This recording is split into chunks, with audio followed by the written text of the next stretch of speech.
China Watch Radio is brought to you in part by Sushi Market Sprouts on 7th in Santa Cruz and Kaito in the Capitol Mall Food Court. Treat yourself to the finest Japanese cuisine you'll find anywhere with fresh sushi to go and delicious ramen dinners. Sushi Market Sprouts and Kaito. Yum!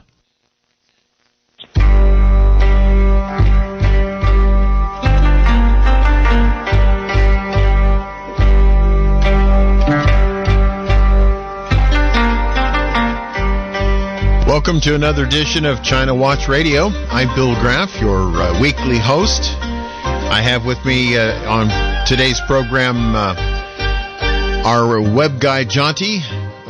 Jonty is very familiar with all of the articles and whatnot that go on the program, and also Michael Olson, who's in the studio with me today. Welcome to both of you gentlemen. How are you today? Just right, Billy. Great to be here with you two. All right, so we have a program that, you know, if you've been following the news, the international news is really something when it comes to China. It keeps getting more and more bizarre. Yeah, that's the word I was thinking about. I was trying to remember how I was going to characterize this. Bizarre is the word. There is a lot going on. If you think there's a lot going on in the United States, there's a lot going on in China right now. It's such a vast country. And there's so many things to talk about. I was thinking about that, Billy. I was thinking today how so much of what is going on in China is going on here in the United States. One example, in China they have this movement called the laying down movement, which is to say, I'm just going to lay down. I'm going to go to work. To hell with it.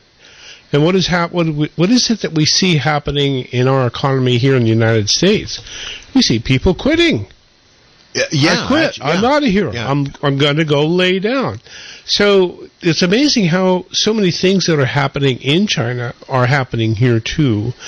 And you kind of wonder, is it just by accident? No, I don't think so. Or is it being orchestrated by one or a few? Well, I don't know if it's being orchestrated. I think people are coming to the realization that in some particular jobs, it has become not worth their while to do. Yeah, there you go. Jonty, what do you think? Well, sometimes it's the sane people that are going in the opposite direction as the herd. There are aspects to our society that everyone goes along with and accepts every day, but might actually be somewhat broken if you were to be objective about it. There's who were they called now? The San people of the sub-central Sahara. They lived very long lives into their 80s. They worked about 20-hour weeks, and they had a very high standard of living, awful lot of time with their families and doing everything that's meaningful in the world. And we've created an enormously complex society for ourselves globally at this juncture. And in parts of China, what do they call it? Olson, you'd probably recall this, but it's a 6-hour work week. Oh, is it 10 or 12 hours a day, something of that nature? Yeah, but is it 999 or something weird like that? You work 9... Right. It's a ridiculous amount of time you work, but I do. I work a ridiculous right. Well, amount a lot of time. us do. A lot of us find work meaningful, but a lot of us find it desperately meaningless. And a lot of folks are trapped in jobs where it's the work's unfulfilling and the pay is diminishing. So well, I had a job like that. To have a certain resistance. I have a lot of jobs like that. I think through my life. I think we all have. Yeah. And the thing about those kinds of jobs is that they always encourage you to move on and find something better. Well, which I think is what's going on. Yeah, exactly. Except for the laying down movement. Well, the laying down movement is, the ultimate part of that direction, I think. Well, ladies and gentlemen, this is China Watch Radio, and we are watching China. Why are we watching China, Billy? Well, because what happens in China is important to the rest of the world. And besides, somebody has to watch China. My goodness. it doesn't seem like our media is watching China much at all. Media around the world is. Yeah. Media in Australia is watching everything China does. Media in England, at least the BBC that I follow, seems to be following China quite a bit. I know Jonty's posted a bunch of articles about the media following China. Well, and that is the news of the day, and we should pick it up. Jonty, you want to throw one out for us? Yeah, sure, I'd love to. So for those in our audience who don't know this already, you're invited to go to ChinaWatchRadio.com and click on the Know Before the Show section. Today we'll be looking at the articles under the heading, Is the Taiwan Crisis at a Breaking Point? The first article there is discussing the dramatic increase in the number of incursions of Chinese aircraft into Taiwan's ADIZ, their airspace, air interdiction zone. This is like kicking sand in the face.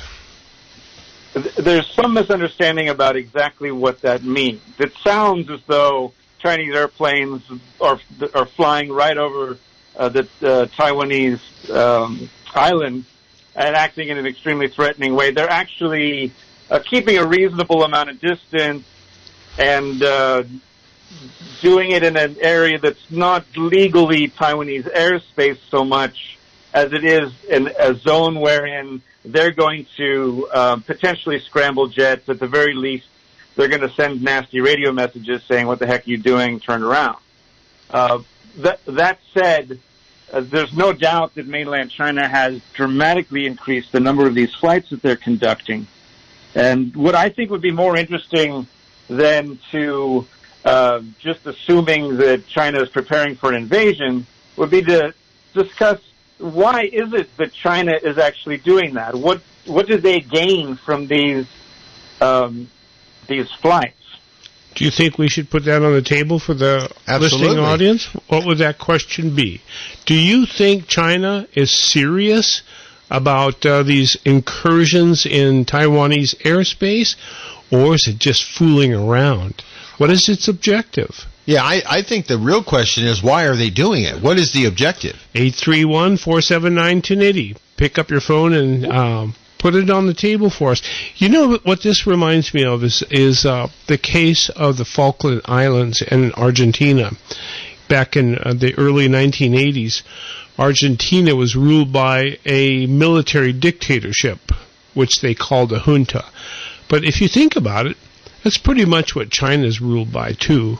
It's a military dictatorship. Well, what was fascinating about the Falkland Islands thing, or the Maldives, Islas Malvinas. Yes, it depending on who you're talking to, but the other party involved was Great Britain. Very much so. Okay, so why did the Argentina junta attack the Falkland Islands? Well, the big speculation, of course, is to take the Islas Malvinas back into Argentina's retinue of properties. But a lot of people look at the situation that the junta found itself in at the time. It was broke and getting broker, and it was in political trouble. And so its back was against the wall. So what happens when your back is against the wall? Diversion. What happens if you're a Mama Grizz and somebody corners you? So the speculation was that Argentina attacked the Brits in the Falkland Islands as a way of bulking up the support from its population.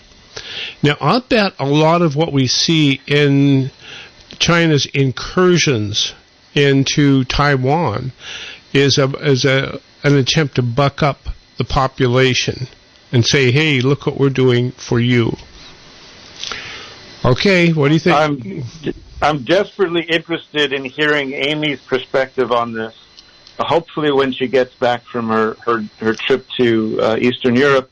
One of the military reasons to do something like this is that every time you fly into the airspace of your adversary, you get to do so with all sorts of surveillance technology that you use to try and determine exactly what your adversary's defenses are. Yeah, what you're up against. You may recall that during Bush's administration, the U.S. had a little explosion with China where a Chinese jet flew into a U.S. spy plane. And the U.S. spy plane ended up actually grounding as a result, with all the pilots on board desperately trying to destroy all of the high-tech equipment before it was taken into custody by the Chinese, and eventually returned. But to look at that sort of very objectively as to what could have been going on there, that particular spy plane, and I'm sorry I don't recall exactly what it's called right now, has the ability to spoof an invasion force. It can actually make it look as though there's several, there's a couple squadrons of aircraft heading into your airspace. So it's hard to say what the Chinese saw on their radar and what their what prompted the extreme nature of their reaction. So the Chinese are very likely playing a similar game with Taiwan. Well, can I point something out about the latest incursions into Taiwan's air area? Not really airspace, but close. The very next couple of days later, China then tried to play really nice with Taiwan. They tried to say, look, we're not, we have no intention of, armed takeover or anything like that. We just really want China to have Taiwan back in the fold. We don't want to. We're the good guys. Yeah, we're the good guys. Yeah. But I find it very, very interesting their tacks. The tack of sending all these warplanes right close to Taiwan's airspace. Jonty had a good point there in ground warfare. When you have two forces go up against each other, what you do is you take a group of people and say, attack them here, and let's see what happens. And you gather intelligence. What's going on? Are they strong here? Are they weak here? So it could very well be what's going on here. But I also think that they're in need of bucking up their population, because I think things are going south for the Chi-Coms at the moment. Well, we do have a call, gentlemen. Let's talk to Joel, who's calling us from Felton. Joel, you're on KSCO and China Watch Radio. Hi, guys. How you doing today? Good. Good. Let me take you off real quick. Yeah, I'm just going to say a couple things, and then I'd love to hear your guys' comments after I'm off air. It's really interesting to me. I've been following a lot of, the conflict between the two. And to me, it seems like China has bought the lithium rights to Afghanistan for $60 billion. So I feel like they're trying to take over Taiwan because they know the next big thing is going to be batteries. And if they have more lithium, then they have more potential to build more batteries, and Taiwan has one of the biggest battery companies and suppliers in the world. And, it's a coincidence that Joe Biden has 10% of one of the largest, battery facilities in China as well. And it's just really interesting how this has all played out, and it's still playing out. I do believe they are flying over to scope out for an invasion eventually here in the next 6 months to a year. Now, how on earth did Joe Biden come by 10% of a lithium factory? No, battery factory. It is on the computer. You can Google it. You don't need to DuckDuckGo it. I mean, you can straight up Google it, and he has 10% of one of the largest battery companies in China. The Biden family does. Uh-huh. That's very interesting, I guess, for a U.S. senator, then vice president, and then president to end up with 10% of a lithium battery factory. I guess that says more about anything than just about anything that we're going to say today.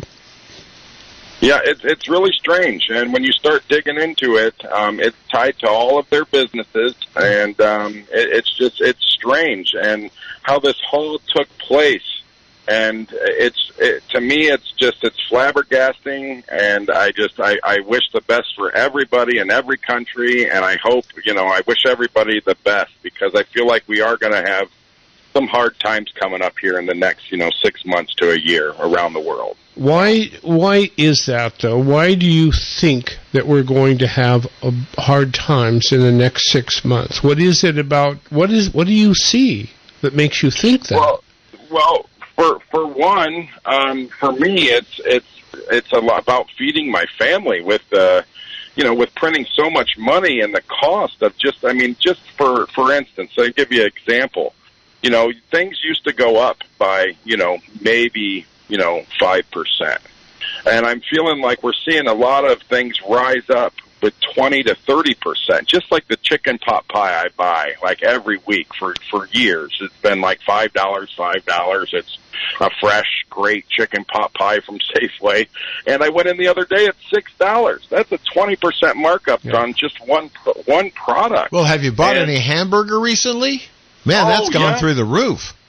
It has, and then, this new rule that Gavin Newsom put on the table about, no zero-emission lawnmowers, chainsaws, generators. Like, does he really think you can cut down a 4-foot diameter redwood tree if it's, troubling to someone's home with an electric chainsaw? But, I think the most spectacular law he signed into effect was, or regulation, required school districts to put free tampon machines in all the bathrooms, including the boys' bathroom. Well, there's a big to-dut right now about the transgender 15-year-old that they suppressed from telling it on national news, where the guy tried to attack a girl in the girl's bathroom. He's a girl, he's a guy, I'm not really sure. We're going to call him a guy for right now because he hasn't went through the whole process. But he attacked a girl in this one school district. They kicked him, they suspended him. A week later, he was at another school.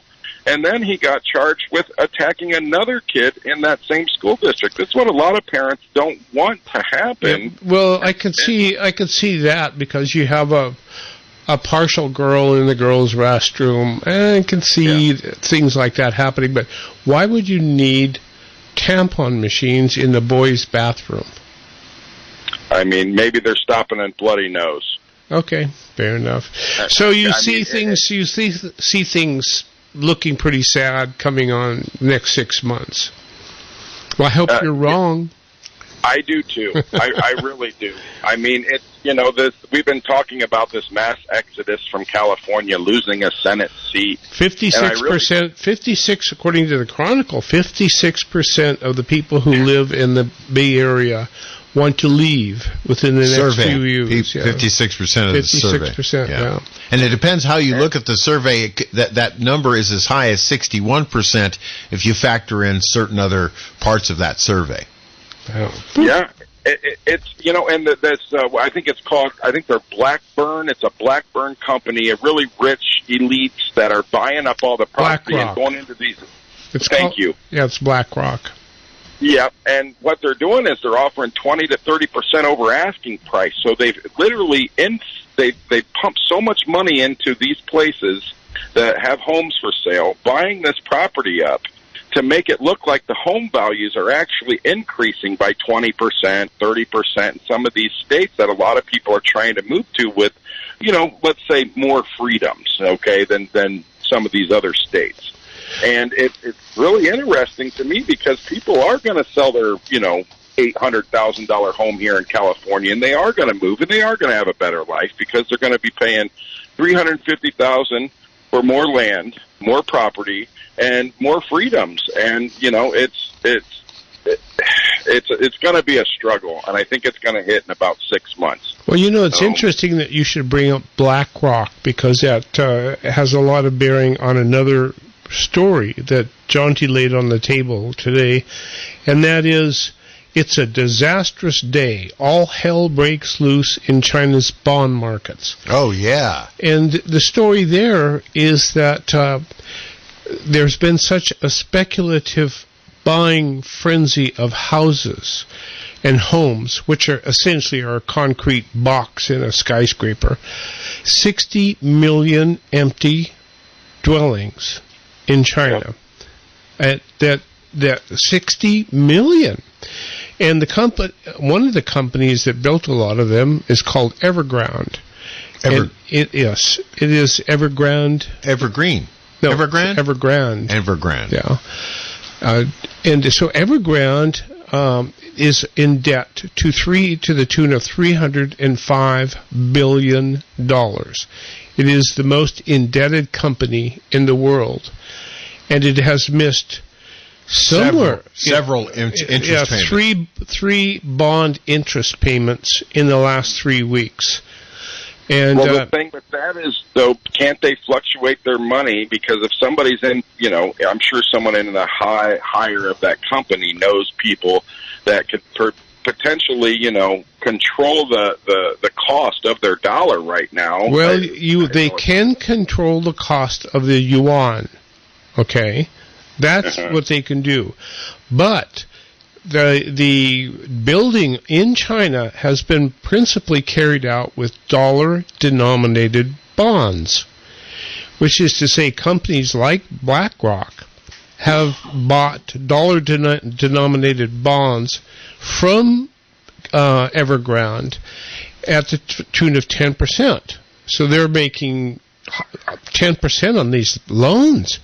Where the heck can you... I heard somebody call KSCO earlier today, a gal called Charlie Show, and she said, I wish I could find some place to buy bonds that had a good percentage. I would much rather do that than the stock market.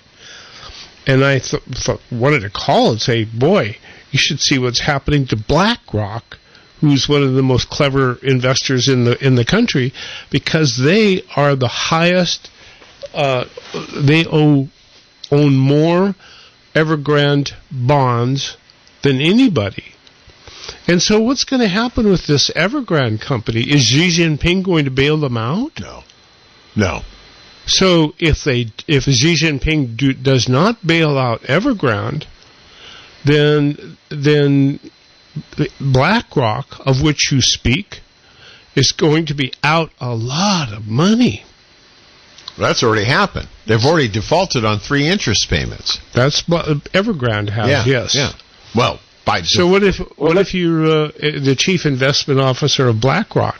Well, we've had similar problems here in this country. We like know 2008. Yes, yeah. 2008 happened, and of course, in our broadcast industry, there's a couple of very large companies who defaulted on huge debt, could not pay their interest payments. Yep. But they borrowed too much. Well, they borrowed way too much. Am I still on the air? Yes, sir. Yes, you are. Oh, yeah. Yeah, it's crazy if you look back in 2010 for me, and I look at all the billionaires around the world. It's like, how do these guys have so much money? And then over the years of 10 years going, where China just exploded, and now they have, 2,250 billionaires, give or take, 10 or 20, here or there. In America, for residency, we only have about 550. So for, money and denomination and how much money that China has pulled in over the last 10 years is just astronomical. And where do you think they pulled that money in from? I believe they pulled it in from the Paris Climate Act, where every other country had suppressed their infrastructure and their building of more facilities because of the restrictions, and everybody went to India, everybody went to China, because they had less restrictions to build and boost their economy over that. And they have cheap labor.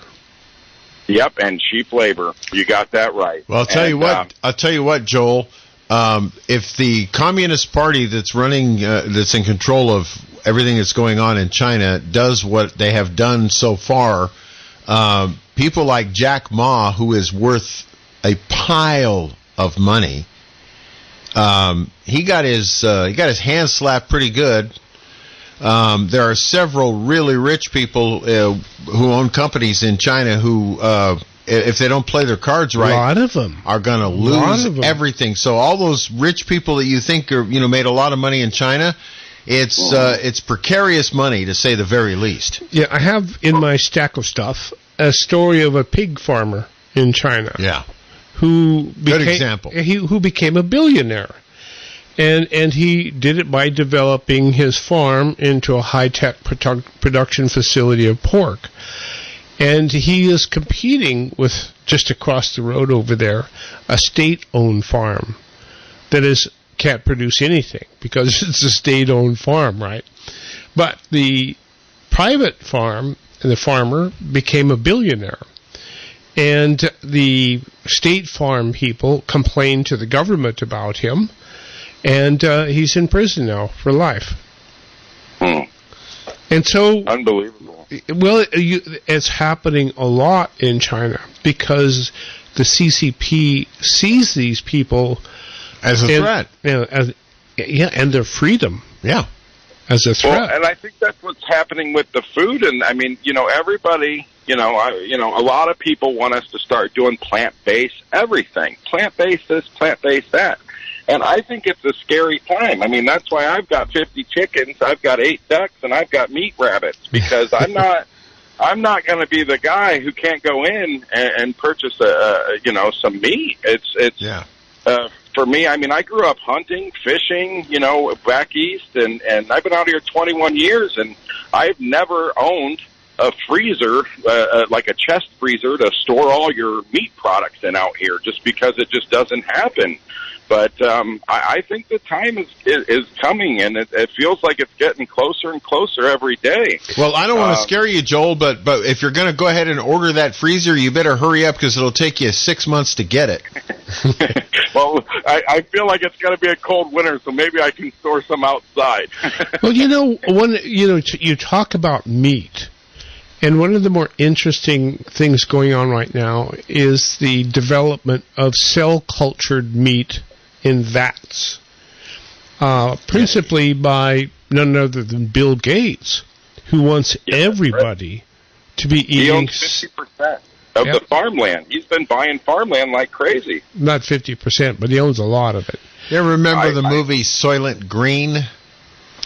Well, yeah, cell-cultured meat is said to be very good because cows don't fart or pass gas. And so, therefore, cell-cultured meat is said to be more environmentally friendly. But the significance about that is that those processes that produce Impossible Burgers, cell-cultured meat, those kinds of things, are all based on the patent. You develop these processes and these procedures and these products, and you can patent them and own them. And therefore, you control the food supply. Not my food supply. When you get rid of cows, when you get rid of chickens, when you outlaw all of those other things, and you control the patent on meat that is cooked up in a vat. Yeah. Well, isn't it if you control the food, you control the people? There right? it is. I mean, that's the number one rule of it's almost like I've been living in the past because we've forgotten the past and we've forgotten history because remember, somebody famous once said, those of us who forget history are condemned to repeat it again. There you go. So, Joel, thank you for the call. We appreciate your thoughts. Thank you so much, guys. I appreciate you guys. Can't wait to hear more. Take care. All right. There you go. So, Jonty, I'm being very quiet, aren't I? You are, and I'm curious to hear your thoughts on that whole discussion, because you follow a lot of different things in your role here at ZBS and KSCO Radio. I find it fascinating that you remain that quiet. I do too. I'm not exactly sure why. I did have a few things to say about a few of the different topics you covered, but with regards to the last thing you were discussing, the development of new food technologies. I think that it's a little easy to say, well, it's Bill Gates being evil. I didn't say that. I didn't say that. I have a strong. Well, I don't mean to paraphrase, but that's honestly. I mean, I have some personal feelings along those lines, and I'm very wary of any scenario wherein the ability to manufacture food is taken away from small farms. It's such a disempowering thing for humanity. At the same time, I don't know if we should assume that these emerging technologies will necessarily be owned in a monopolistic way by large anti-competitive organizations. Why wouldn't they? Why wouldn't they be? They could be, but there could also be diversity, and there could be competition, and it could even be something along the lines of folks being able to replicate this sort of technology for themselves on a grassroots level. One of the things that folks look at with some of these emerging technologies is the ability to produce, it's like a 50-to-1 ratio, to produce the same amount of food on 1/50th the land. That's an interesting technology on its face value. My heart's all for small farmers. I'd like to see them respected in terms of policy. I would like to see them thrive. But I'm also kind of curious. You look at things like the maker community. You look at things like the CRISPR community. There's folks who have set up very small micro labs to do various types of therapies based on CRISPR technology, where they're essentially telling Big Pharma, "F you, we're just going to do it ourselves." So there might be a sort of worst-case scenario where there's Tyson Foods and Dole and whoever it is, and they own the patents, or they pay Bill Gates for the patents, and they make all the food, and it's all crap. Honestly, right now we're in a somewhat comparable situation to that. It's just that we're using X amount more farmland, or that we require X amount more farmland, and a lot more water, things like that. Resources that may not be very scarce in the United States, but we have the most extraordinarily blessed agricultural situation. A lot of the rest of the world relies much more heavily on low transportation costs and stable weather and all sorts of things for farming to be competitive and productive. There's an alternate scenario where these technologies could be integrated into an overall system in such a way that it could even empower small farmers. Mm-hmm. I mean, what are we necessarily talking about? Are we talking about a massive factory with huge big vats in it, or is this something that a regular farmer could set up as part of a permaculture process? Kind of a 7-Eleven approach. Small stores instead of supermarkets. Well, here's my thought. It could be. With respect to the government setting up a scenario where small farms could thrive, I don't ever see that happening. I do not. Oh, I don't see the government doing it. Absolutely not. The government will always be owned by those who have the economies of scale to buy it. And they will always protect the interests of those who are big. Always. It's just the way it is. But then how, Michael, does democracy survive and thrive? This is something that I really wanted to mention on the show today. Across the world, there is a massive uprising for democracy and for human rights. Australia is blowing up. Italy's got huge demonstrations, hundreds of thousands of people. France, the UK. Do you see any in China? All across the Western world. I don't know so much about China. I think that they have a varied and nuanced forms of resistance there. It's something I'd like this show to develop more of an understanding of. In the United States is kind of sitting on our hands. There's a few little things going on.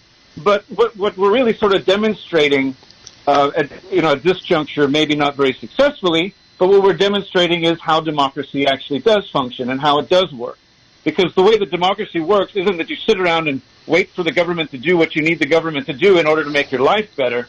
The way that it works is that you do what you need to do to make your life better, and if the government starts to screw with you, then you fight the government. That's in my mind, that's the real foundation of democracy, is that we have the right to fight the government. I mean, that's the big difference between the United States and China, is that, at least at this juncture in history, they don't have the right to fight the government, and we do. Well, the fighting the government is institutionalized. Every 4 years, right. We throw them out. Well, we have the opportunity. Opportunity to, yeah. Or Yeah. 2 years, yeah. So that's the idea. Well, look at California. California's a great example of what you're talking about. We had the, here in California, we have the recall process. If you don't like what's going on, you can get a petition together and try to oust whatever's happening. And sometimes it works, and sometimes it doesn't. Just depends. So we're watching China. Do we see that in China? Tiananmen Square, we saw. Yeah. What happened there? Well, but we still saw it. Even though they knew probably hope springs eternal in the human breast. We knew what was going to happen. Certainly the people who were protesting in China during Tiananmen Square knew what was going to happen. At least they knew how their government had reacted in prior instances. But yet they still did it. They still did it. Mm-hmm. So it is. Well, now my understanding of the Great Firewall in contemporary China is that the people of China will latch onto some new keyword that the authorities aren't familiar with yet, and that keyword will have a double meaning. It'll have some kind of nuancical meaning. It'll be a regular term, but it'll have some double meaning that kind of means F.U. Xi Jinping or something along those lines. Oh, just like we're having a phenomenon with that in the United States right now. Every time I see somebody say, "Let's go, Brandon," I just start cracking up, You guys know what I mean, right? Sure. Maybe we should tell the audience what "Let's Go Brandon" means, because it's worthwhile. It was at a NASCAR. That's right. Race. The NBC anchorette was talking to the winner of the race, a Brandon somebody or other. But in the background, you could hear the crowd saying, F. Joe Biden, F. Joe Biden. And it was coming right through the broadcast. So the NBC anchorette said, "Oh, listen, they're saying, let's go Brandon." So that then became the rally cry for everybody who wanted to say F. Joe Biden, but found it a little bit untasteful. They simply couldn't hit the dump button because she was in the middle of an interview live, and there was no way to dump it. Right. So now "Let's Go Brandon" has become a rally cry at football games around the country. Let's go Brandon. And what it really means is F. Joe Biden. And so what Jonty was suggesting, is that's what people will do to survive in a totally fascist environment. Let's bring that idea back to the original part of our discussion in this hour, which was the subject of Taiwan. Mm. Now, if you remember, we were talking about the fact that the mainland Chinese government, the CCP, has been sending basically, lack of a better word, they're warplanes. They're military aircraft very close to Taiwan's airspace. Now, I think the CCP thinks that all of Taiwan's airspace is their airspace because that's the way they think. But yet they did not actually go over Taiwan with the airplanes, which would have been even more provocative. Mm-hmm. And then a couple of days later, this government says, "Whoa, wait, we don't want to. We're not trying to provoke anything. We're trying to bring Taiwan. We want Taiwan to come back into the fold of our glorious country." And the Taiwanese don't want to do that. As usual, I have a nuanced perspective on what's going on with regards to Taiwan. One of the things that I think folks have to realize here is that it's an arms race.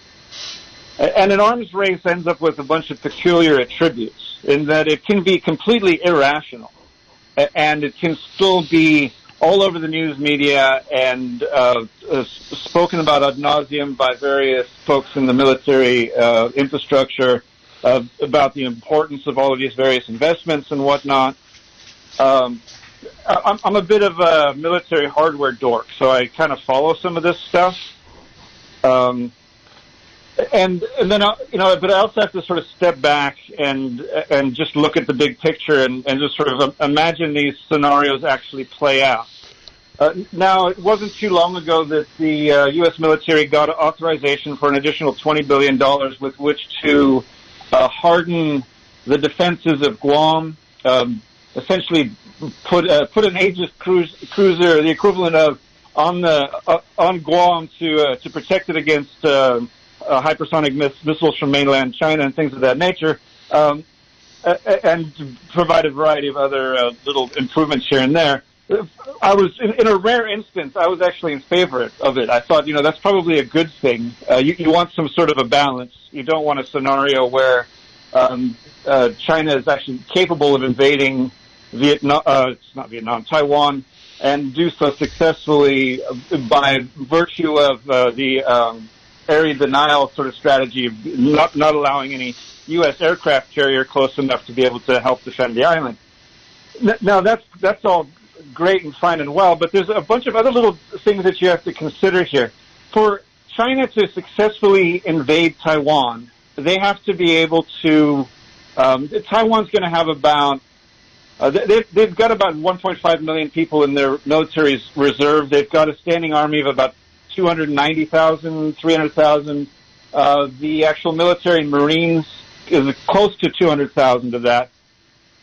So, and they're very well equipped. They've got 600, roughly fourth-generation aircraft with which to defend their airspace. Well, they also have the United States Navy to help them.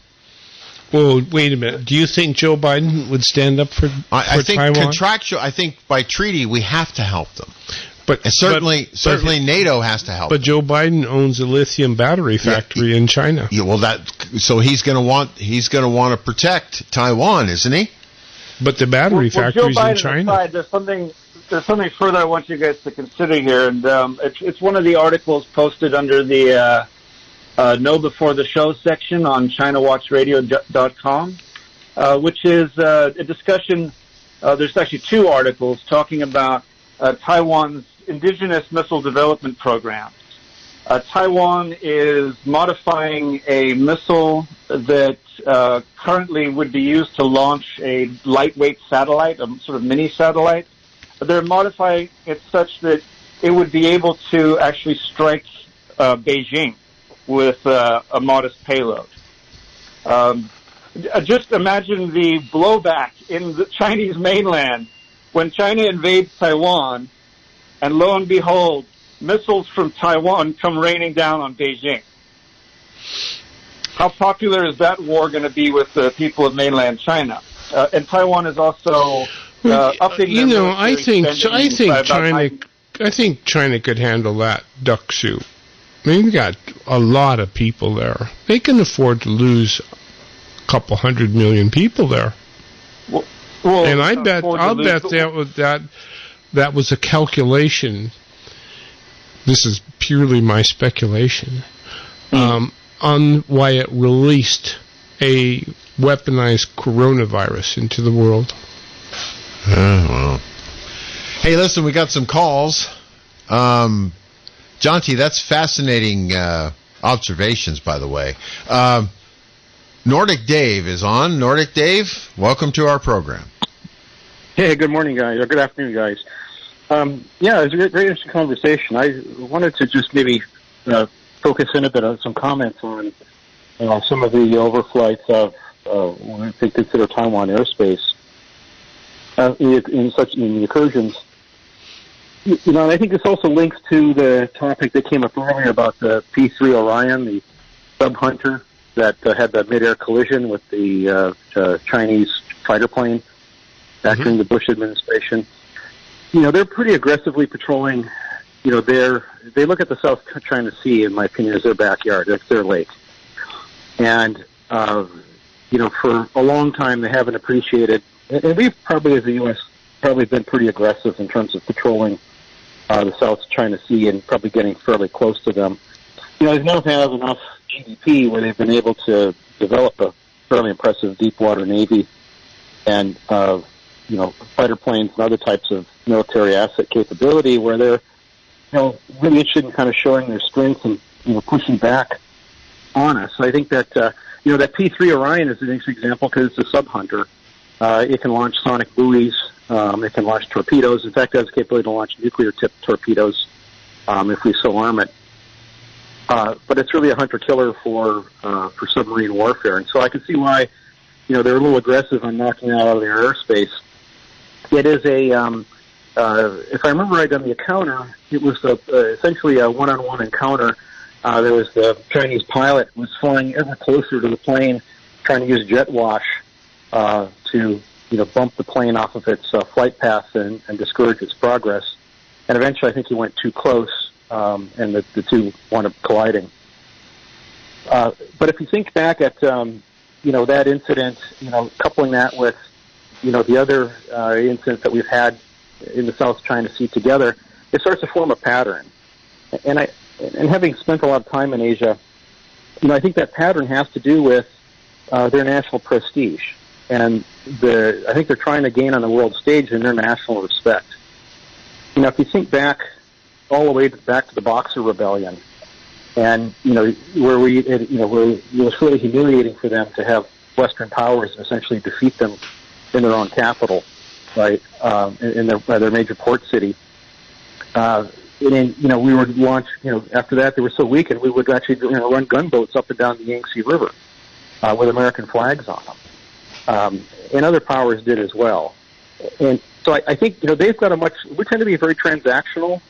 And I think if you start to look at the long arc of history, they tend to have a country memory that tends to be a lot broader than ours. And I think a lot of this is, them trying to send a message, from hurts that they've had that go back 100 or more years for us in terms of them, planting their seed of power in the world relative to us. 9,000 years of recorded history. Yep. Yeah, I think they're trying to save face. I think Nordic Dave's making a point here. Well, it goes farther than that, I think, because, from, I think it was 1829 to 1890, we forced, the West, Great Britain and France in particular, forced their way up the river to sell opium to China. And at the end of that, there were 150 million Chinese addicted to opium. And yes, I think that they remember that humiliation. And yet today, guess who's being humiliated? It's us. Yeah. With the fentanyl. Incredible fentanyl that's coming in from China. Hey, Dave, we appreciate the call. Thank you. I'm running out of time here. I'm going to have to go to our bottom of the hour break, but we thank you so much for your input. It's the top of the hour.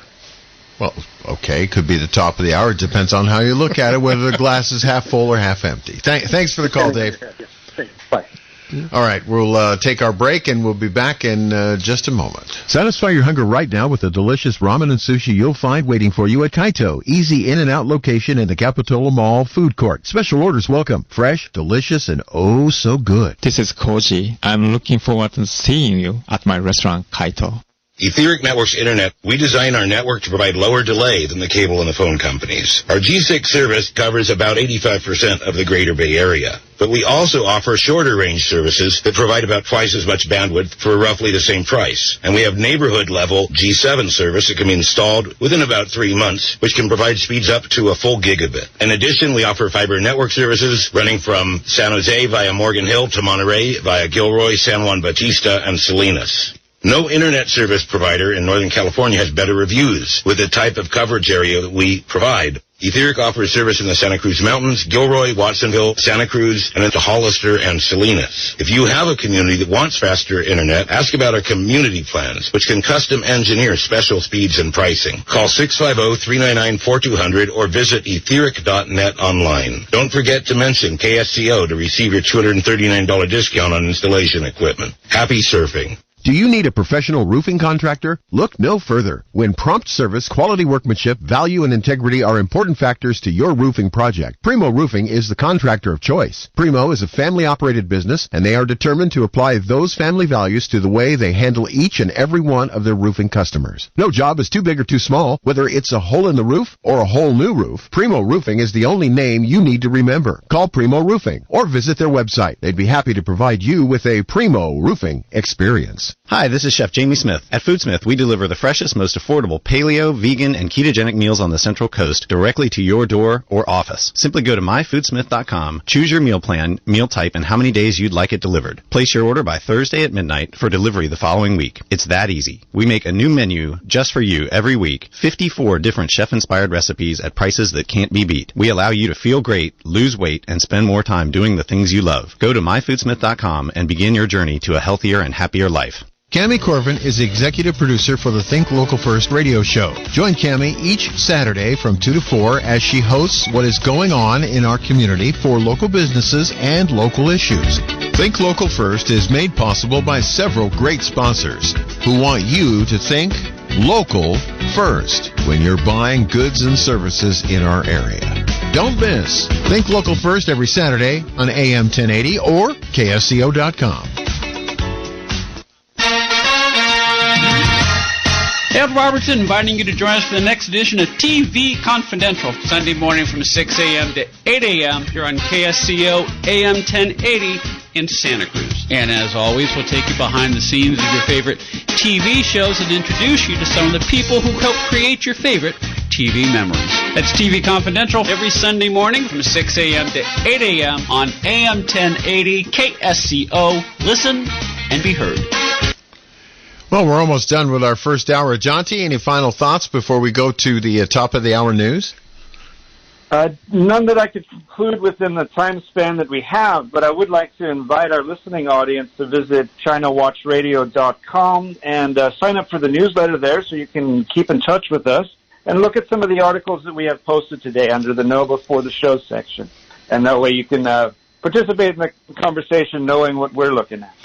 That's very good advice. And by the way, because you sort of spend time in the background often, but we're certainly glad that you make all of the uploads to that site and maintain that site, because it's great information and really a valuable resource for our listeners to find out more about what we're talking about, where we get some of our information.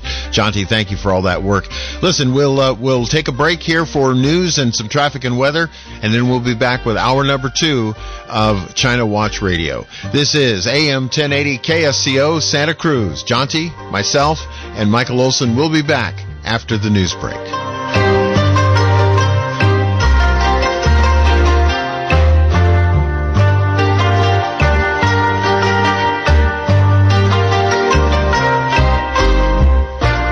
This is KSCO Santa Cruz, Salinas, Monterey.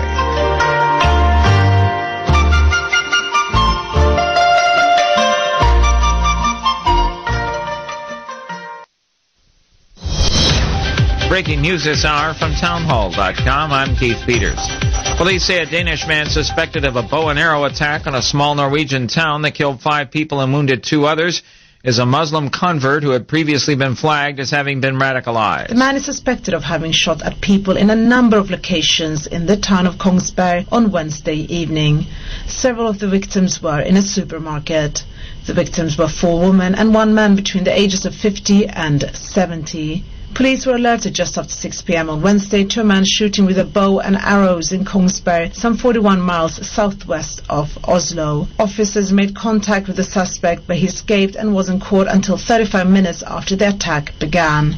Officials believe that the man didn't start killing people until police arrived on the scene.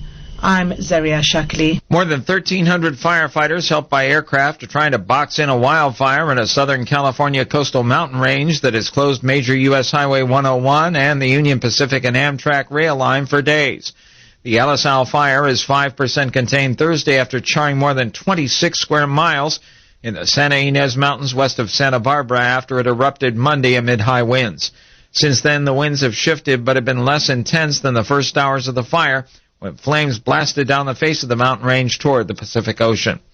White House Press Secretary Jen Psaki says they're working to get the supply chain going again. The point is we've been working on these pieces. They've been in process, and what we announced yesterday was essentially an agreement between the labor unions who are going to fill the hours, right, at these ports, an important bottleneck piece, as well as the suppliers who will be using the expanded hours, and the ports themselves, which will help move this forward quickly and help reduce some of the delays. On Wall Street, the Dow by 534 points. More on these stories at townhall.com.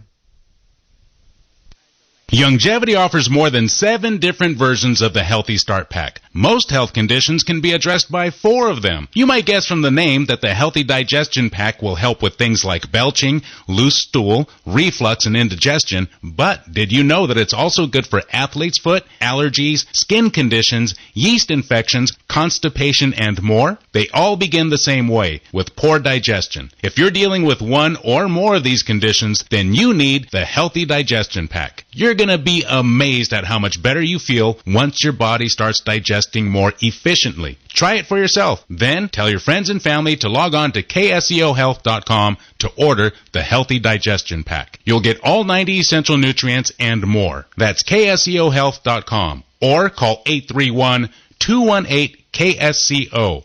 That's 831-218-KSCO to place an order by phone or to speak with an authorized longevity distributor.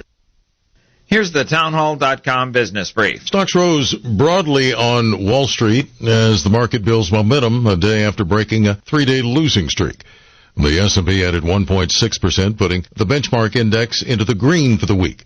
The Dow Jones Industrial Average rose 1.5%, while the tech-heavy NASDAQ rose 1.7%. Healthcare stocks putting up some of the best gains today. United Health Group rose 4.1% after the leading health insurer reported earnings that easily beat the analyst forecast. The Dow was up 534 points today to 34,912. The NASDAQ gaining 251, finishing at 14,823. The S&P 500 added 74 to 4,438.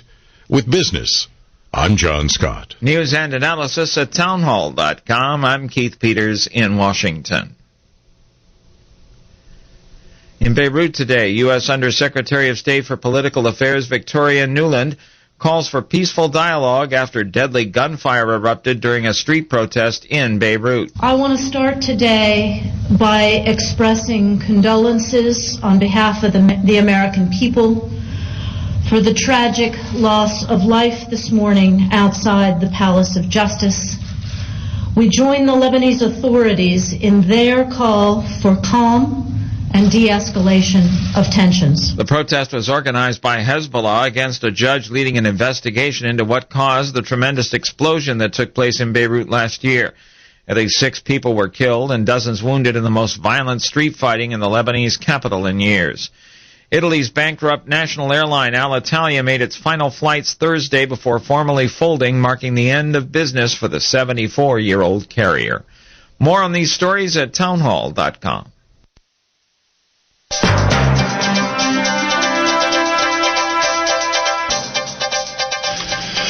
KSCO News Talk time is 3:05. I'm Sam Quentin with your King of the Hill traffic and weather, starting with Highway 17 up and over the summit. That's accident-free.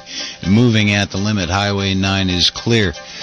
Here's where you start looking for a little trouble. Southbound Highway 1 coming off the Fishhook all the way to 41st Avenue. You're going to find right now about a 12-minute delay there. The rest of the way down Highway 1, however, all the way to Monterey, that is clear. Highway 68 is clear. 183 is clear.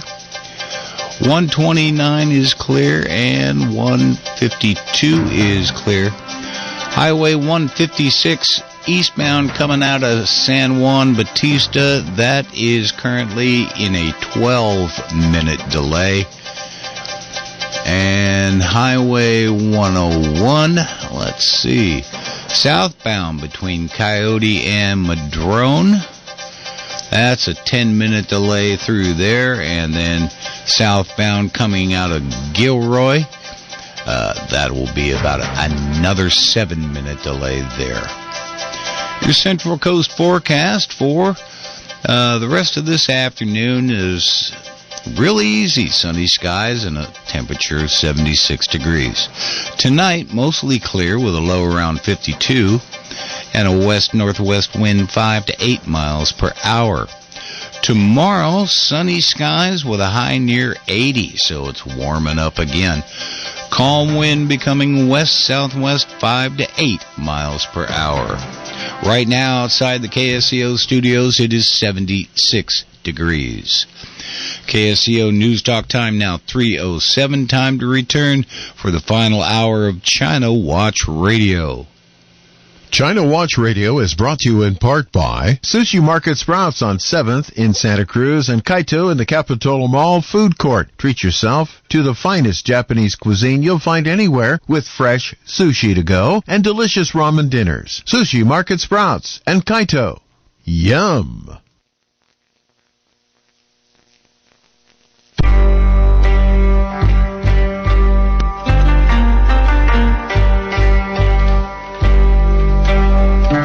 Hour number 2 of China Watch Radio. I'm Bill Graff, along with Michael Olson and Jonty. Jonty, by the way, is the guy who puts together our website. A lot of great information there. As a matter of fact, some compelling articles, which we're going to talk about in the second hour of today's program. We want to thank all of you for participating, and you can do that if you haven't called in yet. We have a couple of calls on the line. Our telephone number is 479-1080, 479-1080. And please call and be part of our program. One of the articles that Jonty posted on the website talks about some major United States and other companies from around the world moving away from China. Now, I find this somewhat fascinating, considering the run on the number of worldwide companies in the past 40 years that have run toward China. I find this quite interesting that I guess they're seeing the writing on the wall. There are rumblings. There are all kinds of things that are sending out the word to some worldwide companies that maybe China's not the best place to land a business. Well, I think if you watch what happened to Jack Ma, exactly, that'll put the fear of Jesus in anybody. You know, here it comes. Yeah, exactly. And I wonder about Apple and Tim Cook.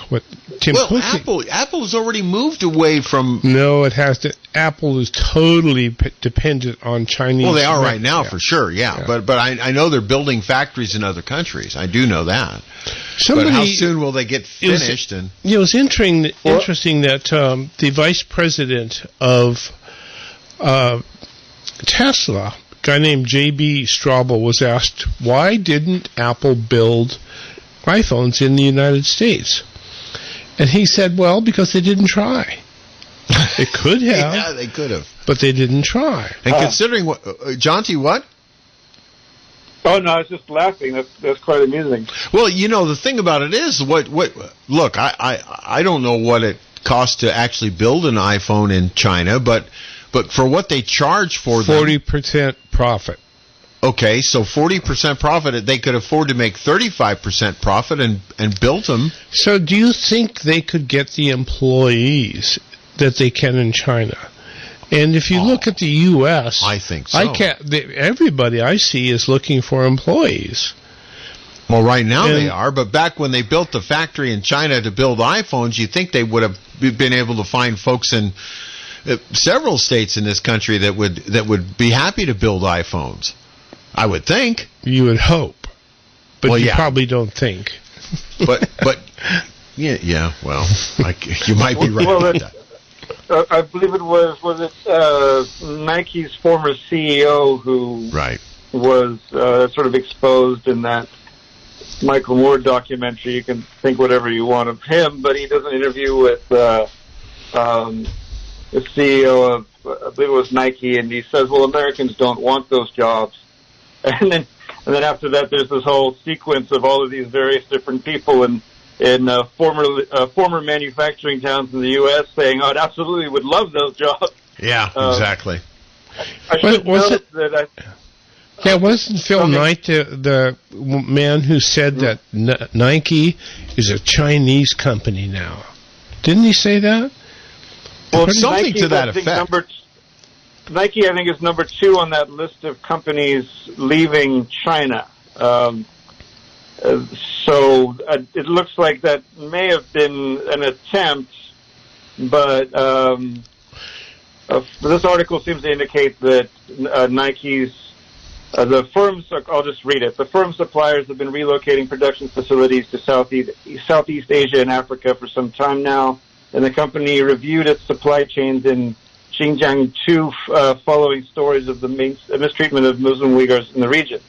Swaths of Chinese people then boycotted international brands such as Nike, who chose to speak out against what was happening in Xinjiang. Sorry, I have a hard time saying it. So they are sort of suggesting that whole Nike is a Chinese company now might not be working out too good for Nike. That might have been a last-ditch PR effort to gain those customers. I know Nike's link with the NBA basketball thing with its shoes and its uniforms and its basketball gear. They certainly took a hard hit when all this about China came out. So I would not look unfavorably on Nike leaving China and having building its sneakers in other countries. Jonty, do you have the list of some of those companies that are leaving China? Well, there are a list of those companies in the in that article, which has the title. I clicked on the link and I couldn't find the companies. Oh, it's the most awkwardly set up web page. I would never design a web page like this. You actually have to click on one of the arrows next to the photo to scan to the various different companies. Yeah. Apple is on there. Apparently, they're pressuring Foxconn to move roughly 30% of iPhone production out of China. And let's see who else is there. Hasbro. Boy, Hasbro makes a lot of toys. Hasbro is a big company. Stanley Black & Decker. Yep. There's another giant company. Setting up a 425,000 square foot factory in Fort Worth, Texas by the end of 2020. I imagine that's probably happened. This article is dated in September of this year. Dell is also, I don't know what it is, about 30%. They're all planning to move 30% out of China. HP is on the list. Microsoft, it's moving production to North Vietnam. Not a lot of specifics there, unfortunately. They're moving production to North Vietnam. That's interesting. Which is the traditional enemy of China. Wow. It's a funny thing. Vietnam and China aren't friends. Yeah. And they actually have had recent conflicts over maritime rights that are pretty close to firing weapons at each other. Let's put it that way. Well, do you see that?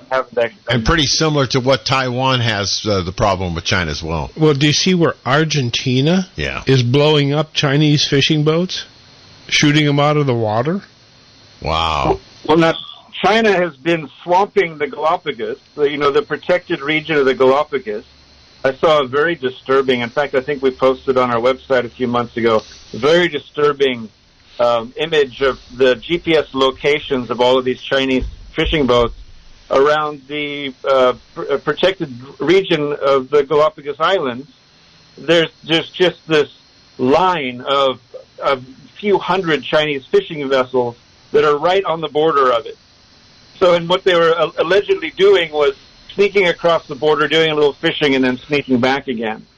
So I'm not surprised to hear that Argentina's had it. Well, this isn't unfamiliar information to me. When I lived in the South Pacific, in one of the island nations where we were living, the Chinese fishing fleet tried to overfish the heck out of it, and the government of this little nation, Palau, called the United States Navy and said, hey, and of course it's pristine ocean. It really is a pristine place. And the United States Navy showed up, and all those fishing boats disappeared in about And they're 10. probably back now. Well, probably not, since the Navy patrols out there a lot. Well, all of the South Pacific Island nations are having the same problem. Yeah, that's true. 831-479-1080. And we have a bunch of folks who want to talk. Dick has been waiting the longest. Let's go to his call first. Dick, you're on China Watch Radio. Hey, guys. Good to hear you on the radio. A couple things. We were talking earlier on how Taiwan might be invaded, and I had a couple ideas on that. Basically, I think what will probably happen is one or two things. I don't think they're going to do an amphibian invasion. That's old school. And while China Joe's in office, I think they might pull one of these things off. It probably my first scenario would be an internal coup with some promises and threats to the Taiwanese generals, and with mass assassinations at the very top. That's a very interesting topic. The Taiwanese military has a long history with that sort of thing. At one point in time, there was an attempt to overtake the Taiwanese military from the top, and so the Taiwanese military is, as a result, very resistant and resilient to that sort of thing. It's kind of a fool me once, not going to fool me again situation there. Well, threats and promises go pretty far in human nature. There's either you're going to fall for the promise, or you're going to you get the brandy, or you get the poison. So I don't know, maybe not. Anyway, that's one theory. The other theory I have is they'll just push Taiwan until Taiwan makes a slight mistake, and they'll say, "Oh, look at that! They shot one of our planes down. They did. It was an act of war."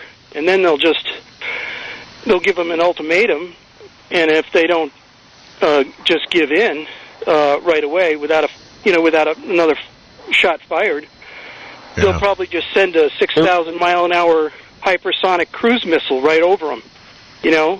Well, they don't want to blow Taiwan up because, they want Taiwan back for all its cultural stuff and its factories and the rest of it. No, I didn't say blow them up. I said to just run a 6,000-mile-an-hour hypersonic cruise missile right through the center of town. Yeah. But, okay, and if they don't get that threat... I was attempting to indicate earlier that Taiwan can actually retaliate against China in such a way that it will actually hurt. Yeah, exactly. So they can do that to Taiwan, and Taiwan can do it right back to China. Yeah. Taiwan's hardly defenseless. Very, very far from it. Yeah. Well, one guy's playing with rocks and bats. The other guy has, I'm sorry. I mean, yeah, sure, they can do some damage. We've given them some heavy duty shit. Sorry. Whoa. Sorry, Dick. Sorry, Dick. You're gone. Let's move on to Don in Prunedale. Don, you're on China Watch Radio. Yes, good afternoon, gentlemen. I really like this show. I've been listening to it since it began with another name. And I hear that you have a pulse on China right now. Well, we're trying.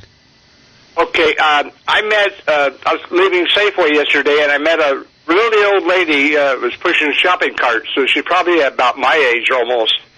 And we were talking for a few minutes, and then she got to saying some really weird things, like the Three Rivers Dam, what is that, Sichuan Dam or something, that it broke, and China's flooded.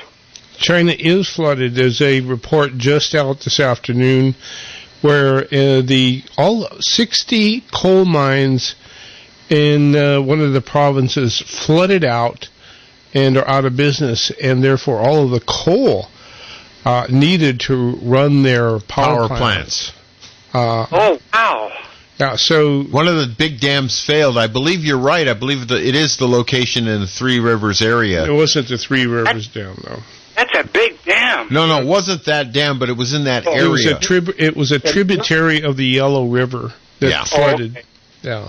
Thank you very much. If Three Gorges Dam broke, we would all know, because that would have been probably the singular biggest natural disaster, or not quite natural. That would have been the single biggest disaster in human history. But you know that several nuclear power plants that would have got washed down the river, along with about 200 million people. Yeah, so there was a dam. That's something the entire world would know about real fast. Yeah, there was a dam that broke in China. I think it was in the 60s, and it was the biggest human disaster ever recorded. Right. Yeah. But several. Michael is correct. Several coal mines were flooded, and the Chinese power grid already had a problem. They were already doing rotating power outages to try to keep most of the country in electricity, and this has greatly exacerbated their problem. We've talked about decoupling on this show, and the rate at which that seems to be happening unintentionally, I find actually very interesting. That the fact that China is desperate for coal, so desperate that after being so bellicose towards Australia for the past couple years, they're now turning around and saying, hey, actually, Australia, if we could have some coal, that'd be really cool, guys. Let's not worry too much about all those mean things we said. Sorry, we let your lobsters rot in the harbor. We really need some coal here. So, the people need coal. Speaking of coal, that fire that started in 1967 in Pennsylvania, last I heard about 2 years ago, it's still going. Well, once coal gets going, it's kind of hard to put out. Like burning tires. Yeah. When I moved to Phoenix, that tire hump mountain there was on fire, and it burned, I think, the whole 2 years I was there. Well, there was a big tire problem south of Stockton, I believe, along I-5, a big tire place, and, that took them a couple of years to put it out. Yeah. Oh, I think I remember that one too. Yeah. Once they get going, it takes forever. Hey, thanks for the call. We appreciate that, Don. And thank you very much for taking my call. All right. Let's move on to Terry. Terry, you're on. China. Hi, lady and gentlemen. Look, I know you care about truth and reality and wisdom for our nation. The facts include that both Trump and Biden were stupid as hell, negligent, strategically stupid to fully pull out of Afghanistan. Nothing could have been dumber, strategically dumber, as events will show. Both are guilty of that negligence, to be polite about it. And I agree with you, Colonel Terry. I don't disagree with you at all. Can you tie that into our program, though? Well, you were talking earlier about the Chinese thing when I first tried to call in the earlier first hour. The threat of China, now it's going to grab the resources of Afghanistan. Yes, and the battery project. Well, the fact checks are, I looked it all up, the Biden family does not own 10% nor any percent of any battery factory in China. That's proven to be, and it's debunked 9 places on the Internet from MSNBC and from a dozen other more credible sources. Who do you think is credible on the Internet, by the way? That's a good question. When it gets right down to it, I don't think anybody's credible on the Internet. Not 100%. Not 100%. I always read things and I think, well, where's the money? Who's talking? Follow the money. Follow the money. It was negligent and unethical for Biden to permit his son to fly on Air Force 2 and go do business in China. That's suspicious. But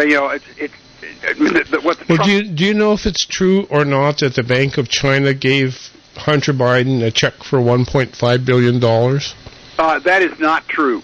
It is not true. No, well, I've read that a zillion times. They retained his law firm for probably $100 million to help them find investments and to coordinate getting ownership interests that were legally enforceable. What would Hunter Biden invest in that would pay a dividend to the Chinese Communist Party? Buying U.S. technology, perhaps. I agree. I find it unethical. You know, he should have kept the kid employed in Wilmington doing divorce law. Divorce law is lucrative, but not that lucrative. That's correct. And by the way, you know my criticisms of Trump are far and wide. However, I briefed Biden decades ago in Washington, and he struck me as someone who doesn't see the big picture often or have patience to look at all of the big picture and consequences. He also struck me as a guy, it's not hard to get elected to the U.S. Senate from Delaware. It's such a small place, it's like running for county commissioner in a mid-sized county in a real state. Well, wait a minute. Now, I think we should probably refrain from referring to Delaware as not a real state. A large state. Okay, because, Delaware is one of them original states, if you remember. At any rate, my criticisms apply both ways because I'm fully informed about the negligence and the deficiencies in both parties and both parties' leadership. So do you think Joe Biden is capable of confronting the CCP if it were to attack Taiwan? Push comes to shove? Yeah. I believe he's capable of it, prospectively. More importantly, I believe we should make it crystal clear to the Communist Party that we and our fleet will defend Taiwan's right to independence. And that will back them away the same way when they were threatening back in the 50s to invade Taiwan any minute, and the islands, Matsu and Quemoy, any second. And we had our high-performance jet aircraft of the 1958 vintage streaking Mach 3 in front of their radars, and the Chinese backed away and disassembled their embarkation boats, getting ready to invade those two islands. Yes, well, I think. It worked in 1958. Who was running the show then? That was Eisenhower, wasn't it? Yeah. Well, there. Eisenhower. Listen, military guy. Biden is no Eisenhower. I mean, our choices are either surrender to the Chinese blackmail regarding Taiwan and elsewhere in Southeast Asia, or get backbone and stand up and call their bluff. There, I am with you. Well, there you go, Colonel Terry. We appreciate your military perspective on this. Well, keep up the good work, gentlemen and ladies. All right, let's check in with Gordy, who's calling us from Deer Creek. Good afternoon, folks. I got two issues. First, Michael Olson. Uh-oh. Do you remember Santa Cruz Mike? No. Yes, I do. Yeah. Oh, you mean Santa Cruz Mike who went to China? Yes. Yes. Yeah. He had to shut down manufacturing here because of the policies of the county, and he saw a lucrative market over there in China. He was working at building factories in China. Yes. And for a while we heard from him, calling from China in remote places and telling people how wonderful it was and so forth, and then nothing. I've heard nothing in the past year about Santa Cruz Mike, and I'm wondering if he more or less trapped himself. I'm wondering if his factories and so forth were taken over by the Chinese and he was put in jail or run off or something. So do you have any updates on that? That's a very interesting observation because Santa Cruz Mike actually gave me a very good book review for my book Metro Farm, which I was most appreciative of. I wonder if then he disappeared. I wonder if Michael Zwirling has kept up with him. I bet Michael Zwirling has a contact. Yeah, we should find out about that. I bet Michael Zwirling does have a contact with Santa Cruz Mike. Second issue here, I want you to kind of check into that. I worry about the boys. Sure. The second thing he'd is... make a great guest. Yeah, he would, actually. He really would. South Korea, the automotive manufacturers are manufacturing their own chips for their automobiles. Okay, they're not relying upon Taiwan or India or these other places that had been providing a lot of the manufacturing chips. You are correct, Gordy, but I have to tell you, I've sort of been looking at, I got a fairly elderly car, and so I've sort of been off and on looking at some of those South Korean cars. Yes. And I got to tell you, they have only now begun to restock. Yeah, so but they're doing it. They are doing it, but they had to catch up just like everybody else. Do you know I visited a car dealer today, and that car dealer had one car on the lot for sale. Yeah. Wow. Well, you find shortages everywhere. Yesterday, Dan and I went over the hill to make our major purchases and so forth, food and so forth. Things are very limited, and I stopped off at one place that carries a lot of cheap, engines, let's say, okay? And they pulled everything off, and I said, well, why aren't you selling these? Well, we are rebranding them. Meanwhile, they're putting the junk stuff up there. Not any of these inverter type units that provide constant power output no matter what the engine's doing. The engine's on demand to provide power through an inverter. None of those are on sale. What they have is the old ones that they know are going to be run out of California pretty quick here. And so there are piles and piles of those. But you know what? They're charging 2 or 3 times the price for those generators that you could get a couple of years ago. One that would cost you $200, a couple of years ago, now they're like $500-$600. And there's piles of those that you can buy. Gordy, do you know anybody or anything that is not going to be run out of California? Me. I'm not going to be run out of California. Well, I'm not, and Jen's not. We're sticking with it, and I wish other people would, stand on their 2 feet. And this ties into a lot of stuff that Colonel Terry brings up. I don't think he really understands that it was known by our founding fathers, Madison in particular, that people that get to the top of the food chain or whatever, they become tyrants and scoundrels. And so our government was set up with the 3 branches of government so that these tyrants will be fighting each other instead of fighting the people. That's what goes on in Washington, D.C. Nowadays, there's a crossover between the 3 branches of government. They're colluding with one another so that they're not really fighting each other. They're fighting the people here again.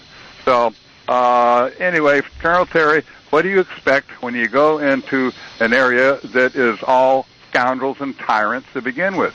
That's what you expect, that kind of activity. Now, Gordy. Now. Well, now. Don't get me now. Because, look, I work for the Department of Justice. I work for a lot of government agencies. I've seen what's going on there, and I've seen it for many, many, many, many years. And when you get to a certain level, they are completely insulated from the people. All right. Well, you've made a good point. Thanks for calling. We appreciate it. All right, thank you. And think of how isolated Xi Jinping is. Oh, yeah. From the people. Absolutely. I mean, you know what? He really is isolated too. I believe. I think so. Yeah. I think so. Yeah, I think so. Do you ever see Xi Jinping smile? No. But then again, there's a lot of world leaders that aren't smiling too much these days. Jonty, I'm fascinated. What? It's fair to ask in that circumstance how isolated our president is from the people. We're finding him being forced to refuse questions from the news media at the end of his meeting with Boris Johnson the other day. You always get this when you have any sort of hierarchical power structure. There's the folks that so often survive at the tops of those structures are the sycophants. The people that tell you what you want to hear. Yep. And a more functioning system is one where you end up with folks who will tell you what you don't want to hear, somewhere near the top. I suppose that would be a whole debate in and of itself.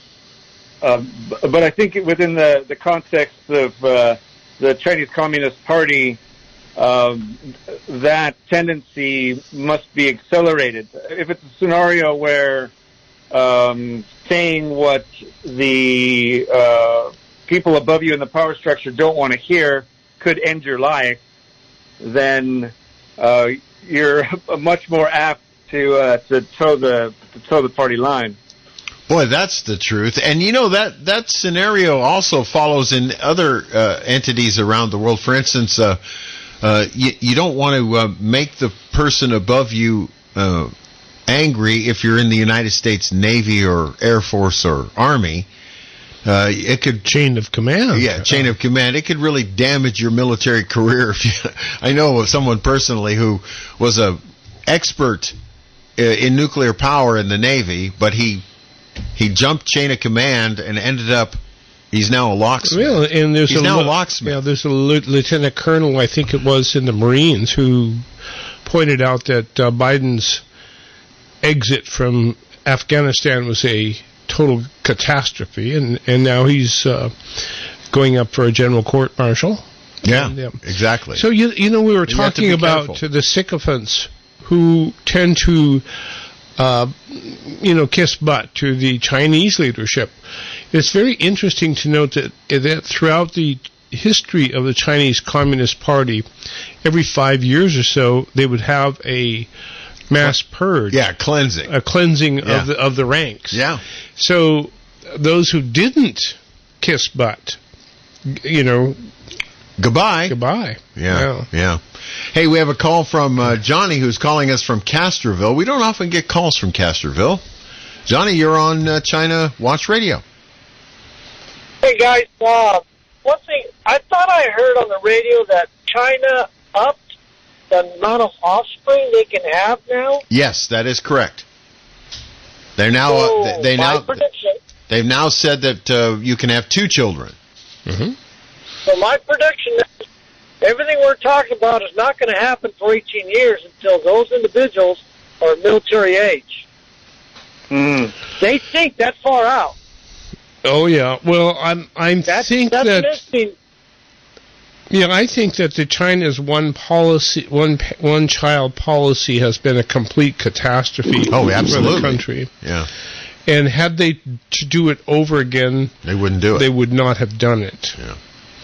And that's part of the real estate collapse too. Absolutely.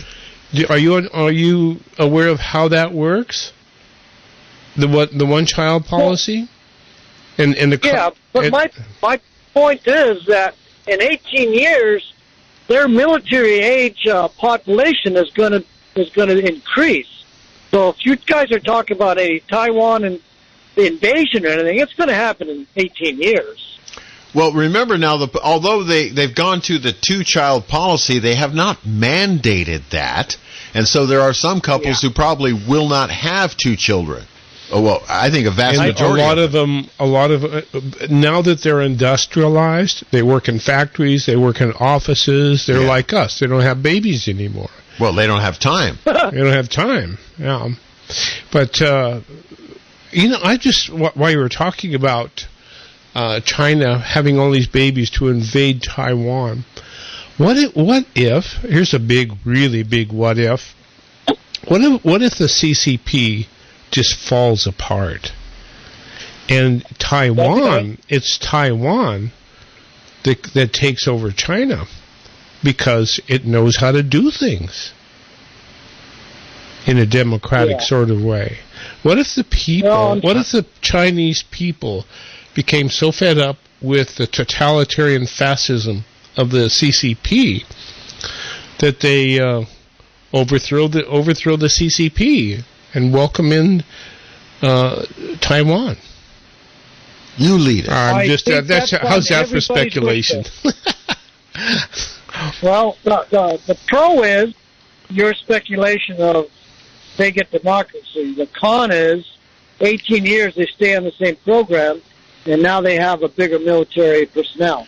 Yeah, and not only that, but they have total control because that's what the Chinese Communist Party wants more than anything. Total control of everything. Yeah, of the world, by the way. Of the world. Of you and I, too. So in your Taiwan CCP scenario there, I'm going to quote one of my grandmothers. Not a tinker's chance in hell. Well, just speculation. I already said I'm it just was saying. speculation. Okay, well, that's my prediction. All right, guys. Thank you. Thanks for the call. We appreciate it. Well, I think there is something to note about the one-child policy with regards to military readiness. Forgive me if I've mentioned this before, but it's not easy to convince folks to sacrifice their only child in some military adventure, regardless of what sort of a type of governing system you might have. Nobody wants to give up an only child. Nobody wants to give up any child to that scenario. That's true, but it's a heck of a lot easier to if you've got 5 kids, the society doesn't collapse. Yeah. China, by my understanding, is somewhat reliant on we always are, but is reliant on the younger generation to take care of the older generation. Well, so grandparents being taken care of by 2 parents being taken care of by 1 child. You know what the social one child dies, everyone's in trouble. You know what the Social Security system is in China? Daughters, children. Yeah. Yeah, exactly. There is no government Social Security. Well, I think as we all get older, we all pay attention. Well, at least I would hope that we all. Will I quit doing that, please? We all pay attention to making sure our parents are, okay and that sort of thing. And I know personally, several of us here at the radio station are doing that. Yep. We're all watching our elders to make sure everything's okay, and I think that's really the way it ought to be. But if you're right though, Jonty. If you only have 1 child, and that person has to, watch out for great grandmother and grandmother and mom and dad, and something happens to that 1 child, the system breaks down pretty quick. And that's really what's so spooky about the collapse of the Chinese property market. Oh yeah, because that is those real estate properties that nobody is living in. Really is their Social Security system. Well, it's also the dowry. The dowry, it's everything. Yeah. It's where the Chinese save money. Yes, because there is no other place. Property.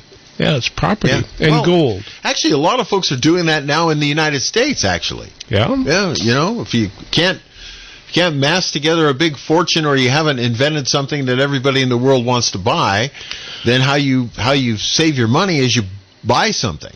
Unless you're buying something that's falling apart. Yeah.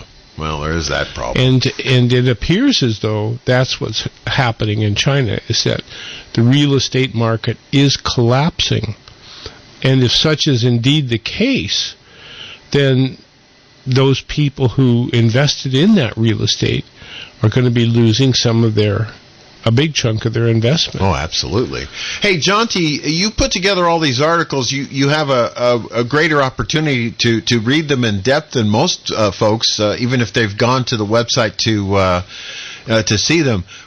What's your recommendation on which article they should read first? Because you post so many. My thought is maybe we should read the one about the long-range weapons to deter China. This is a fascinating story to me. I've never read anything like that until I saw what you posted on the website. Right. There's 2 articles there, and they're both fairly short. Those are interesting with regards to the Taiwan situation. There's this tendency towards, as I say, we're in an arms race. And when you're in an arms race, there's a variety of interests that appear that wouldn't otherwise be there. You ever wonder why you'll see something like an advertisement for Lockheed Martin on TV or on a news site or something like that? Yes, I have. Who the hell sees an ad for Lockheed Martin and thinks, well, great, I'm going to buy an F-35? You're going to buy a stock in an F-35. So that's the idea. Is that the idea? That's why they advertise. Is that so? Is that right, stock. Jonty? Well, yes, it would be to encourage investment, but the other reason to do that is that if you're advertising in mainstream media, then they're going to have a less critical coverage of whatever the heck's going on with regards to the so talking it's points. Political with the news department. I think it's economic. They're trying to sell shares in their company. You'll hear this all over the place on the news. You'll hear, actually there's senators and whatnot, folks use this as a talking point. China has a larger Navy than us now. And that is a load of crap. Now, I don't want to poo-poo the Chinese Navy, and it's certainly growing, but the only way that you end up with China has a larger Navy than us is if you look at the number of vessels.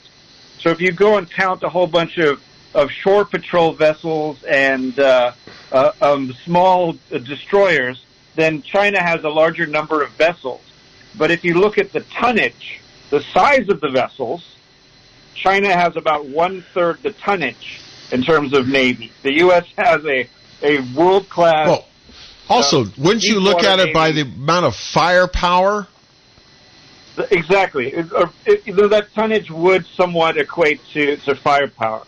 China has some advanced vessels. They've got a T-055 destroyer that is probably a match for an Aegis cruiser. Actually has more armament. There's more missiles on it. But they don't have anywhere near the tonnage of naval forces. That's not to say that they couldn't bring a lot of power to bear in the South China Sea because they've invested so heavily in the development of rockets and whatnot, which seems to be the direction that a lot of militaries are moving. But again, I want to sort of point to something. If you're in an arms race, you don't necessarily get objective information about things. You get information from sources that are sometimes trying to get you to buy something, essentially, or trying to get the American public to buy something. Do you think that could be true for the medical industry as well? I was just going to say that. Ben Fuchs and I have spoken about that at length. I absolutely think that's true for the medical industry. Well, if you watch the Sunday news programs and you see these ads for medicine, some various things to take for various stuff. Or the nightly news, it's all drugs. Well, but here's the interesting part about those. They're touting these drugs to treat diseases that I have never heard of. How many people actually have this one disease this drug is going to fix? Because it costs $10,000 to buy a pill for that disease. And so you got to go tell your doctor that, I think I should have that pill. So the doctor prescribes it for you, and therefore the insurance company pays for it. Well, those ads are also, in my skeptical mind, encouraging various media outlets that are running those ads and getting paid for those ads not to run articles that would direct people towards healthier lifestyles and various ways of preventing those diseases in the first place. Yeah, look, and how often do you see an ad for ivermectin? Or on a news program, instead of seeing one for, some drug that cures colon cancer, why aren't they running ads to eat more roughage? I mean, come on. But I see your point. So I'll take your recommendation then, Jonty, and I'll pass on the word about some of these articles on our website. There are so many. I would like to talk about the Harvard language program relocating from China to Taiwan. Now, that to me is hugely significant for the mere fact that Harvard is pretty much owned by China these days, as are most of our universities. So this to me is kind of like a slap in the face to a benefactor. It was a little tough actually reading the article to tell why they made that move. It seemed like they may have been considering it for a while. It's not a very large program. It's something like 60 students or something. But that does, on the surface, it looks like a real slap to the face. It seemed like Harvard was having a tough time with their hosts, that they weren't really being treated as well as they felt like they should be. And that was a large part of the decision. That could have been the consequence of the anti-Americanism going on in China at the moment. Maybe Harvard was getting a little rough time. Well, look, if you're running a language program and you're Harvard University and they're not being nice to you, why not move to Taiwan? Yeah, there you go. Well, I did take an intensive summer Chinese language program at Cal Berkeley. I wouldn't do that again. Well, okay. Where would you work? Yeah, it's just too much work. Well, Google still partnered with various Chinese universities that have ties to the Chinese military working on artificial intelligence. And yet, I'd be more encouraged to see Google move those operations to Taiwan than Harvard move a language school. There you go. Now, why is Google working with the Chinese military on artificial intelligence, but it refuses to work with the U.S. military on anything? What is that all about? Wait a minute. Isn't that fascinating? Google seems to have different layers of I don't want to call it management, of executive decision making. There was a riot amongst the employees of Google when Google was going to do some work with the U.S. government, because the employees of Google tend to be very opposed to guns and ammunition and anything having to do with the military. They don't want to support that. But the further up the food chain there, it seems that it's a very different opinion. It seems like it's a very different approach to the world. I remember it was Rebecca Costa saying about one of Google's founders, and I shouldn't get this wrong since I'm quoting somebody else saying something. She said something along the lines of the biggest elitist that I've ever met. This is one of my sort of impressions of the world. I see these technocrats, these technocratic bigwigs, the technocracy, if you will, in the U.S. as being the very sort of personality that would see a great advantage to working with the Chinese government in order to be able to research a variety of fringe technologies that you would have difficulty researching in the United States because of ethical concerns. That sounds like Dr. Tony Fauci. Correct me if I'm wrong. Didn't Google... I heard some rumors, read somewhere that in the initial stages of Google, they were supported by one of our intelligence agencies. I believe the CIA, if I remember it right. Am I wrong on that? There's a pattern wherein these companies magically appear in someone's garage and end up being really successful. And the people who are the founders of these various companies, Bezos and Gates and Larry Page and whatnot, it turns out that they have some family ties that are that tend to have folks in them who were involved with the Federal Reserve System or were part of the defense industry. Things along those lines. A lot of it's speculation. A lot of it kind of gets into the fringe weird stuff. But it's something that I would encourage anybody to look into. Don't take the pull them up by their bootstraps thing, and they did the whole thing in their garage spiel for granted. That might not actually be accurate. Entirely true. Hey, Jonty, we're running out of time. Let me take our last break, and we'll come back to wrap the show up in just a moment, okay? Fantastic, Billy.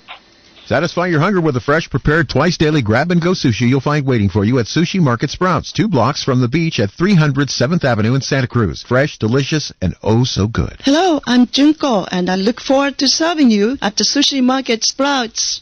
People do not like going to the dentist unless they're going to this dentist. Hello, folks. Michael Olson here with Dr. Guy Peabody. Well, doctor, you work with a lot of people who haven't been to the dentist for a long, long time. There's got to be a little fear there when they show up in your office. Yeah, it's funny you ask that. People are worried when they first come to see us that they haven't been to the dentist in a long time because they're afraid they're going to get berated. And I chuckle at that because we're here to help people. We assure them that we have today and the future, and we're just going to take good care of them, and everything's going to be fine. The most important thing we can do for them is listen to them. We want to find out what their concerns are. We want to find out who they are as people. We want to know if they're apprehensive about dental care or not. We want to know what their goals are. My job is to mainly find out how I can make them happy, and I can't do that unless I know what's going on inside. Call Dr. Guy Peabody for a consultation today and wake up to a beautiful smile tomorrow. 831-457-0343 or visit drpeabody.com.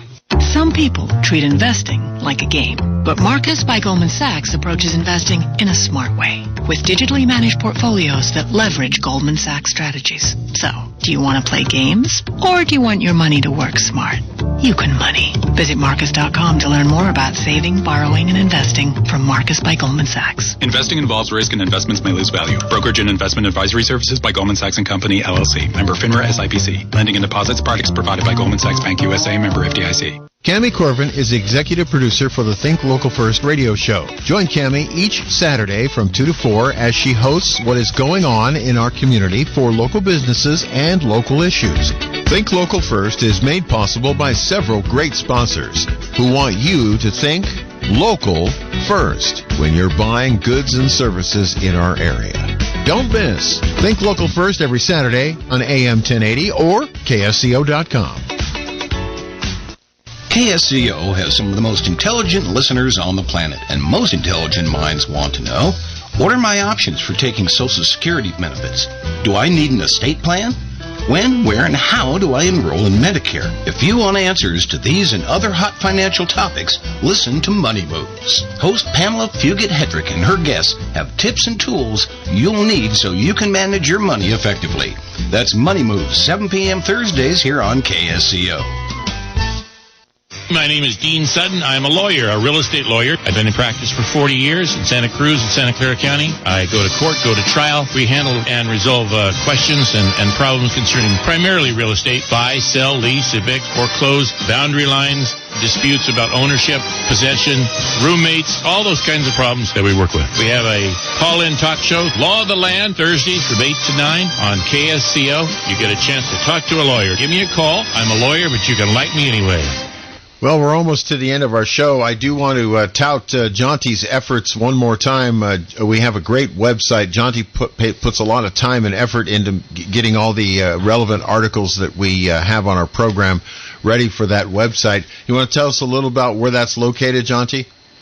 It's at ChinaWatchRadio.com. A heck of a lot easier to spell than China Uber Alice. And please do sign up for the newsletter if you're there. It's a lot of fun, and it's a great way for us to stay in touch with each other and keep the conversation going after the show. It's an excellent source of information as well. Jonty, thank you for participating as always and for your great work trying to get the information out to our public ahead of time. We appreciate that. And Michael Olson, thank you so much for your insights into what we've been doing on this program. Pleased to serve, Billy. Listen, we'll remind everybody that we'll be back next week, next Thursday, right here on AM 1080 KSCO. This has been China Watch Radio. Coming up next, it's Flight 1080. Don't miss that. You never know where they're going to fly that airplane. All right. This is KSCO, Santa Cruz, Salinas, Monterey. Thanks for listening.